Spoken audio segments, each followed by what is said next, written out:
Good mythical afternoon, ladies and gentlemen. This is Mr. Ayala coming to you from live from his classroom, and today's vlog is about the other Western African civilizations in the Middle Ages. This is added to your Songhai, Mali, and Ghana notes. As always, please make sure to be writing this down, listening, because you never know where this information is going to show up, aka pop quiz, test, or maybe I'm going to ask a question afterwards. Who knows? So to start off today, this is other Western African civilizations in the Middle Ages. Enjoy it. So to start off, we're going to talk about the city-states of Hausa. They were named after the language they spoke, and they emerged around 1000 to about 12,000 CE in modern-day Nigeria. They traded, like most other West African civilizations, in salt, and unlike other ones, cloth and grain. Some city-states, like the city-states of Zazu, I'm so sorry, I probably completely murdered that, traded also in people or enslaved or slaves. And what made this, and they were city-states just like Greece. So even though they were considered a culture, one major culture, they were actually separate little city-states, and they fought constantly with each other. So like the Greeks during ancient times, the Hausa did not unify into a large empire because they were constantly fighting.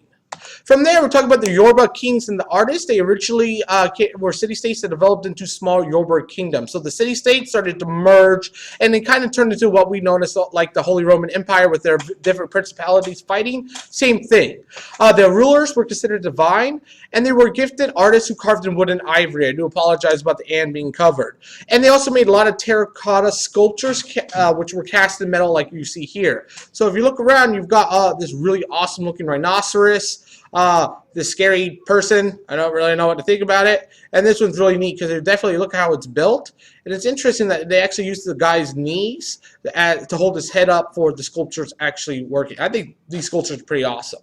And then from there we went to Baneen, which I probably just murdered, but it happens. And it's located near the delta of the river Niger, and they made homes in the forests like the Yoruba. The title of their leader was the Oba, and they were also artists, and they had a very strong navy that allowed them to protect their land. And they were also artists, so they made these really, really cool masks, mostly out of ivory and metal. This one actually down on the bottom is the Queen Mother, which is really interesting because that's what they call Daenerys from Game of Thrones. Go figure. These, I think they're really cool. And so, like most West African civilizations, they also traded, in particular, pepper, ivory, leopard skins, and slaves.